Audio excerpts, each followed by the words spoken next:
Glosari. 1.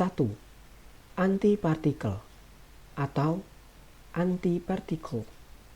Partikel yang mempunyai massa dan sifat-sifat yang sama namun dengan tanda plus atau minus yang saling berlawanan.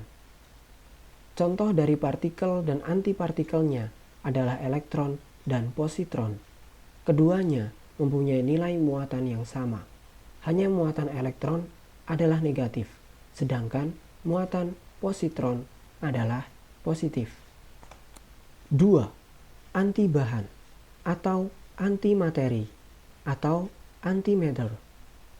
Bahan-bahan atau materi-materi yang berisi antipartikel, misalnya hidrogen dengan antihidrogen. Jika hidrogen terdiri dari sebuah proton dengan elektron pada orbitnya, maka antihidrogen terdiri dari antiproton dengan sebuah positron yang berada pada orbitnya.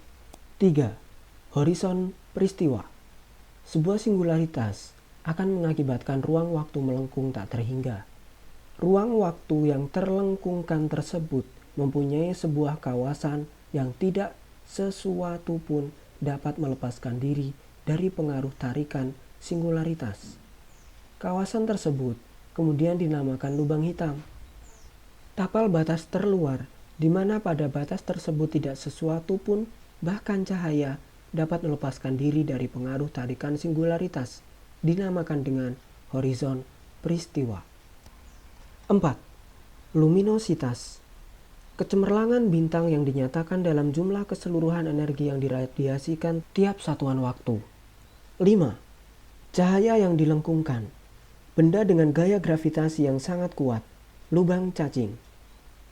Bayangkanlah, sebuah cahaya yang menggambarkan sebuah ruang waktu menjalar melewati benda yang memiliki gaya tarik gravitasi yang sangat besar, sehingga cahaya tersebut menjadi sangat dibelokkan atau dilengkungkan, dan lintasan yang ditempuh oleh cahaya tidak lagi berbentuk garis lurus.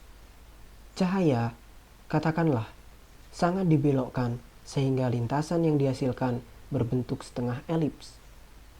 Lembaran lengkung tersebut merupakan ruang waktu yang terlengkungkan.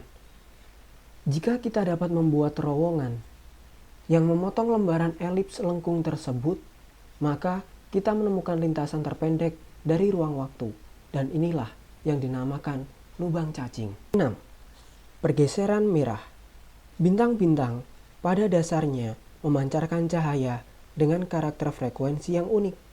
Gerak bintang, apakah bintang tersebut menjauh ataukah mendekat, dapat diketahui melalui studi karakter frekuensi tersebut. Garis spektrum yang cenderung merah memiliki frekuensi yang rendah, sedangkan garis spektrum yang cenderung biru akan memberikan frekuensi yang tinggi. Menggunakan efek Doppler, semakin jauh benda dari kita, frekuensi yang dihasilkan akan semakin kecil. Oleh karenanya, pergeseran merah yang ditemukan pada spektrum bintang menunjukkan bahwa bintang bergerak dalam arah yang menjauhi kita. 7.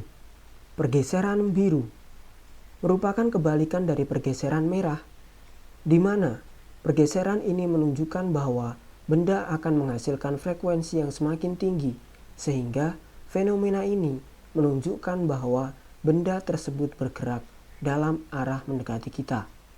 8.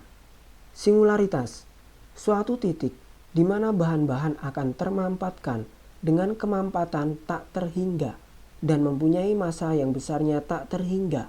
Di dalam titik singularitas, seluruh aturan dan hukum-hukum fisika akan hancur. 9. Waktu imajiner. Waktu yang dinyatakan dalam angka imajiner.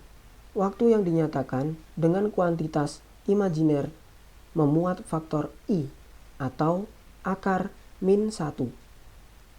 Waktu imajiner dipergunakan oleh Stephen Hawking untuk mengemukakan model alam semesta tak terbatas, sehingga tidak memerlukan adanya permulaan waktu dan adanya penciptaan, sekaligus sang pencipta.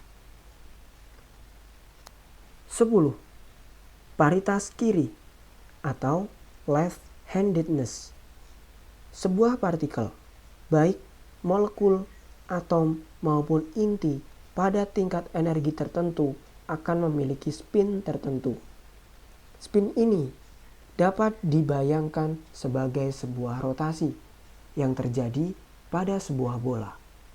Spin merupakan bentuk momentum anguler, sehingga kita dapat memikirkannya sebagai sebuah vektor, hingga kita menggunakan aturan tangan kanan, aturan untuk menentukan arah momentum dengan cara menggunakan tangan kanan. Dilakukan dengan menekuk keempat jari seperti menggenggam, namun dengan ibu jari yang tetap tegak. Arah ibu jari menunjukkan arah momentum, sedangkan jari tangan kanan searah dengan gerak putaran.